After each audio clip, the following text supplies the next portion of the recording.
So let's go in. Let's see the process. Okay. Okay.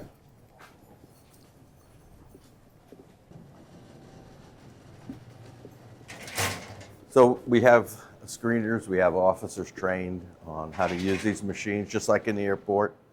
And so everybody goes through this, and then we also have, if they have any property, the line scan, like again, like you'd see at the airport. Yeah, very similar. So you can find all kinds of things on your body. Yes, you can, right. Okay. Under their clothes, that kind of thing.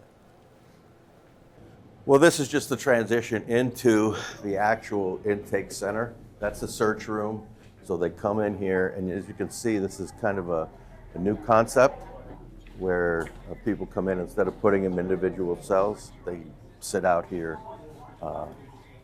before as they get processed. This is an area here where the officers come in, the arresting officers come in, and actually do the booking process, the paperwork part of it, and then they go over here and they talk to medical staff.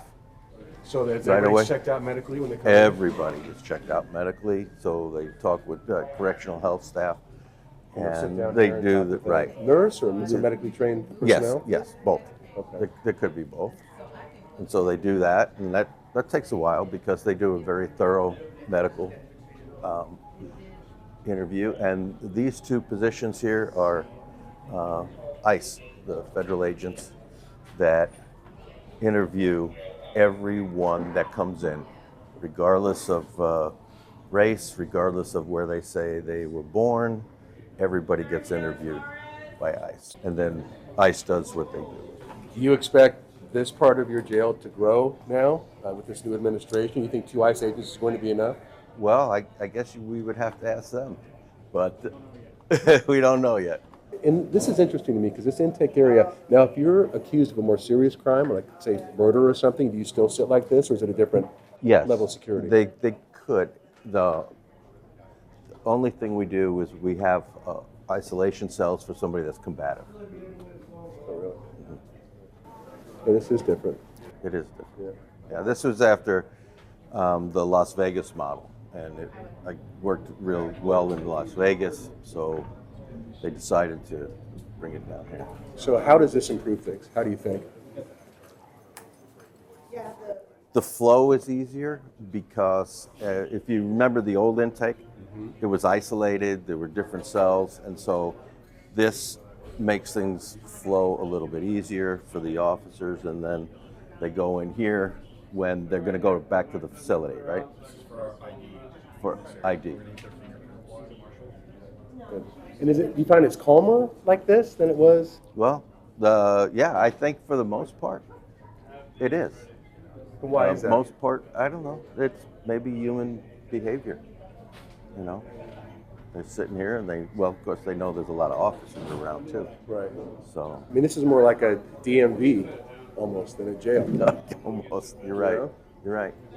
No, not to the DMV or the jail. You try and treat people civilly and humanely, and most of them respond to that. There's some that don't. Obviously, you know, there's always people that are angry or on drugs and agitated and that kind of thing. But for the most part, people that come in here, they know they're here in jail, and they start to behave appropriately. It's the ink pad, and it takes a photograph of your fingerprints as you roll the prints, and you can do a palm print. And what's really nice about it is it'll let you know if the print's not clear enough. And then so you can redo it. Keep these, but you also send them to a database, like the FBI? Right, Or? correct. Yeah. No more ink. No more ink. Huh? It's a lot nicer. You don't have ink all over your shirt at the end of your shift. You know, fentanyl and methamphetamine, it's very easy to conceal on your body. It might slip through the process, so you know they're doing this again. And the dog will alert if it finds anything? Oh yeah, yeah.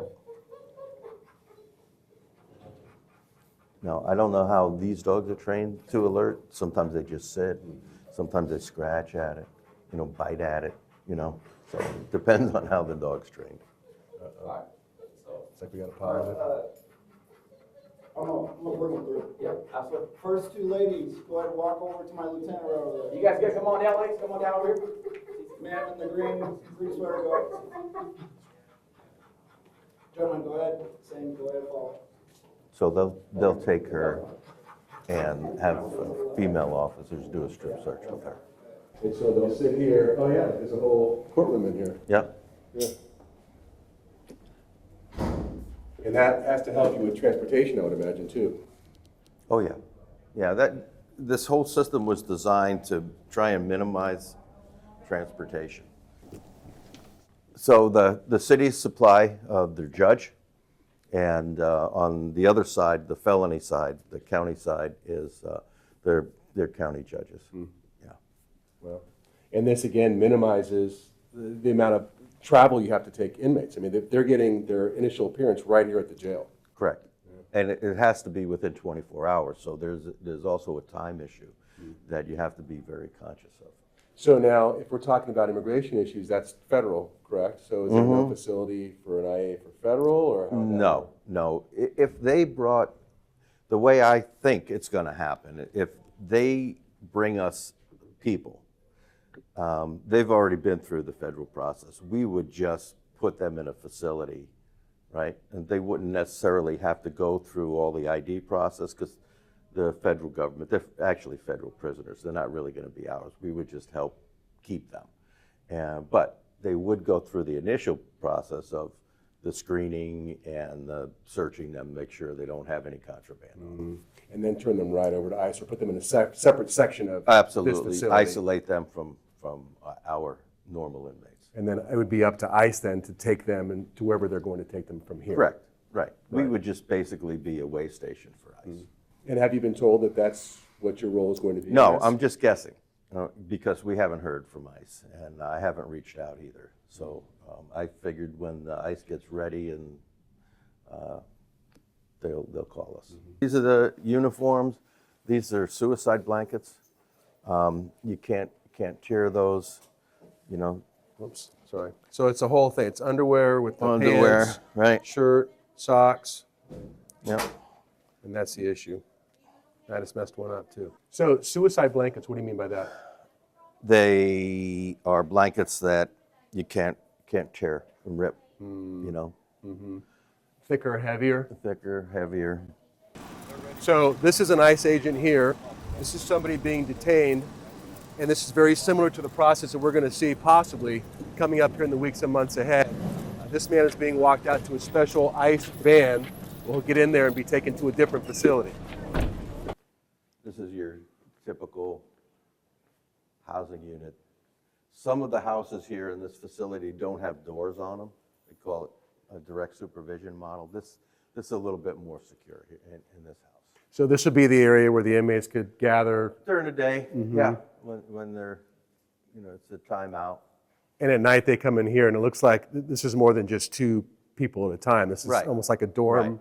Yeah, or barracks kind style. of a modified dorm, Right. right? So. And if you had to, use your gut, I mean, how many people do you think you're going to see from any sort of immigration type operations by ICE? It's hard to say. We have today, the inmate population changes every day, but as of today, we have about 6,600 inmates, and we have a little over 9,000 beds. So, You've got room. We've got 2,400. The only thing that we would need help with from ICE is staff to man the housing units.